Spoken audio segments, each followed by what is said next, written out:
Hey there, welcome to a new episode of Japanese for Creative Arts.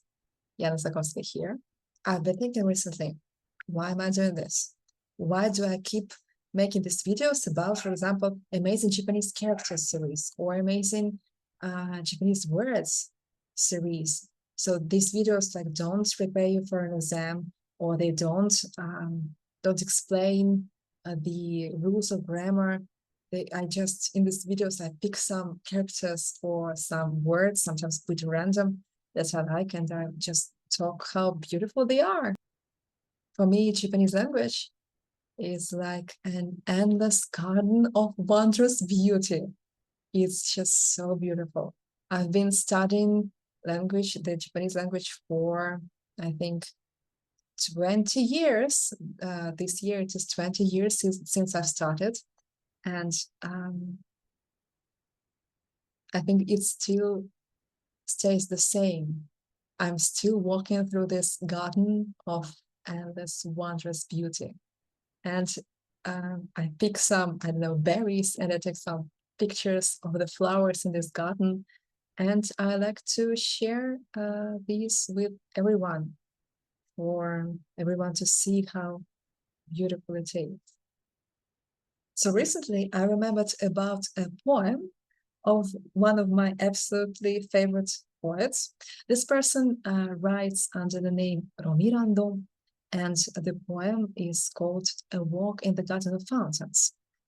In this video, I won't be covering, exploring the plot of this poem. I actually suggest that you follow the link in the description of this video, and you will see and hopefully enjoy the musical rendition of this poem.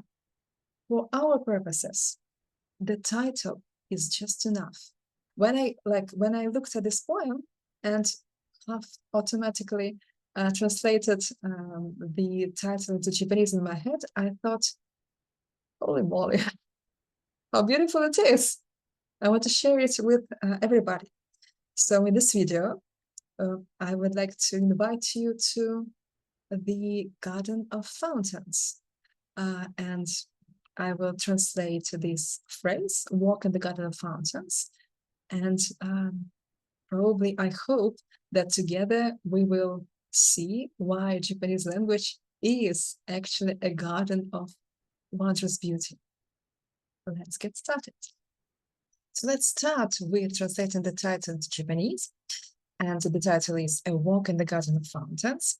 And I suggest that we go just the easiest way and translate it as 噴水の庭の散歩, thus connecting the words with the no particle. So we'll have three words. The first one is the fountain, 噴水. The second is garden, which is niwa. And the third is sanpo, a walk, a promenade. And these three words will be connected with the no particle, as if they would be connected with apostrophe S in English, like fountains, gardens, walk, something like that. Now let's have a look at each word, and I hope that by the end I will convey what I mean when I talk about the wondrous beauty of Japanese language, especially applied to this title and to this image. Naturally, let's start with the first word, fountain, and it consists of two characters. The left one is fun fuku, which means to emit, to sprout, to spurt something, and all the similar meanings. And the right one is sui mizu, which is water. And I suggest that we spend a bit time with the left character in order to better understand its image and its like nature. So let's have a look at first at the elements of which this character consists. So in the left part, we have the element mouth, and the right part, the dictionary says that the whole right part means like decoration. And if we let's look at the elements of this decoration. What does it mean, decoration? So we have the upper part and the lower part. The upper part translates as like grass in plural, something like herbs or a lot of grass. We can see the elements for 10 and the elements for grass, like 10 multiply grass, a lot of grass. And the lower part is a shell.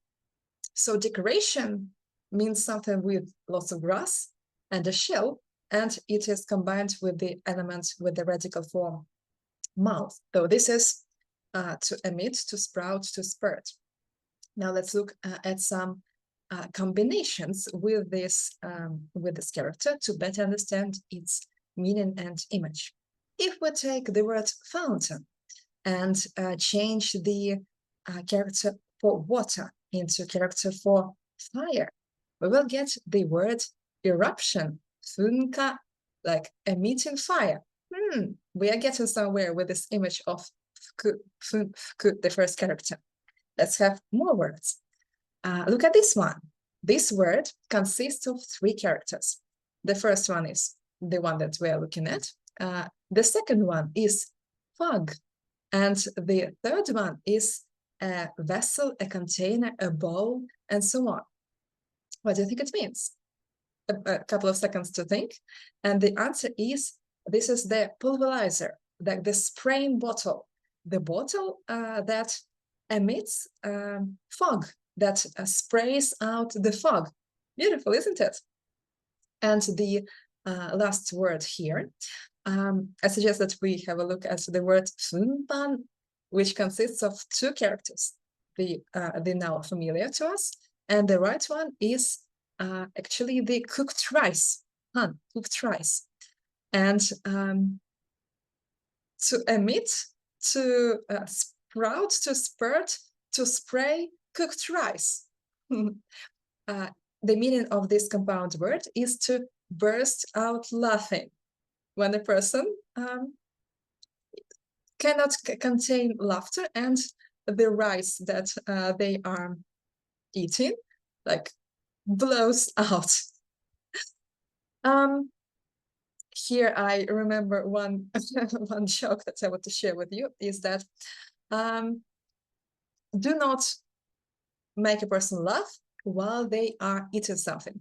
Wait till they start drinking something. So as we see, the character has a strong image of dispersing something into small particles, into like water jets or spouts, or even into small particles, like in the case of a spraying bottle. We will need that image in the future.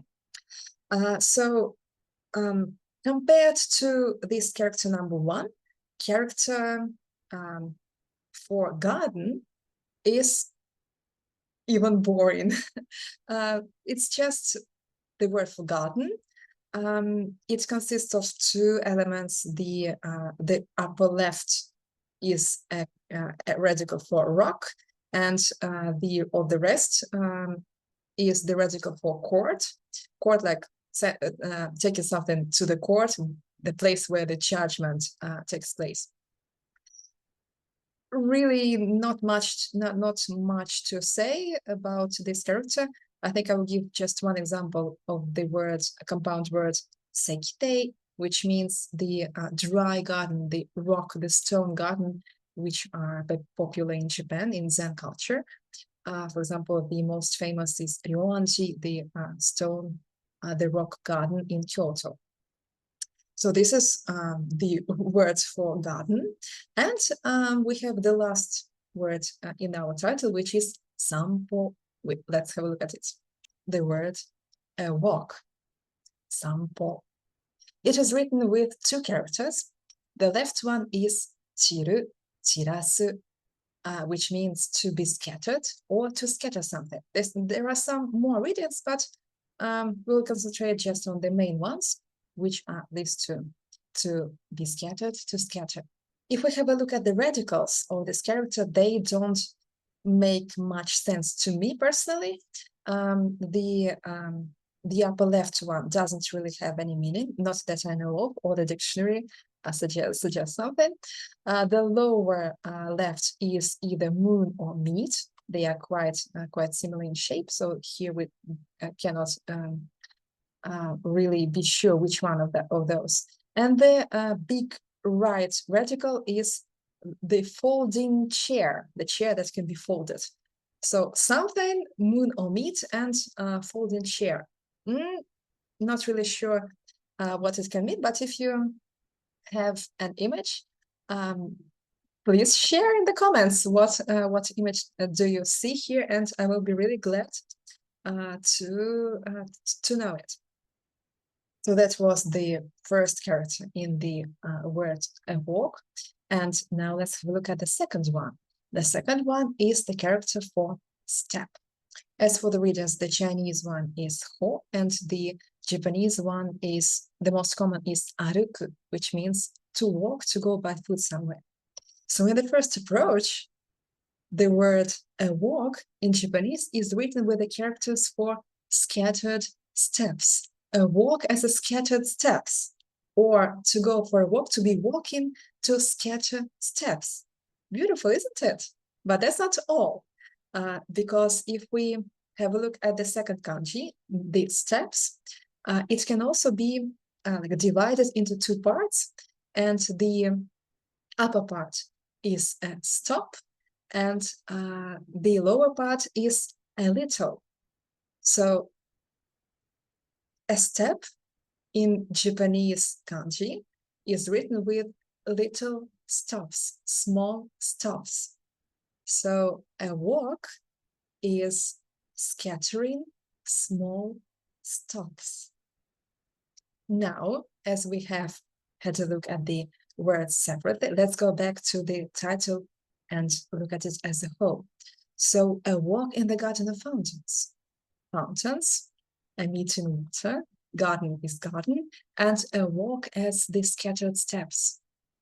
The word fountain, with this image of emitting, sprouting, and actually scattering. This is very close to scattering water. There is a separate word for scattering water, actually, with the same kanji. So it's sansui, scattering water. But funsui, fountain, is really close to that in an image. So a walk in the garden of fountains is scattering steps, which are small stops in the garden of emitted and scattered water. Scattering steps and scattered water, like water particles, water spouts, and so on. For me, it's like multiplied scattering.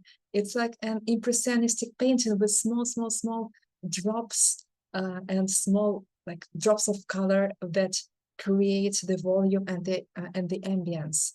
And I see it in this title, and this is so beautiful for me, especially in the when the images of the characters like support the idea of this title just in English. I wonder if you see it. I wonder if I could like walk you in this garden of scattered steps and scattered water and the impressionistic ambience of it. Please let me know in the comments. I'd love to hear from you. And thank you for watching. Till next time, follow your creative heart, learn Japanese.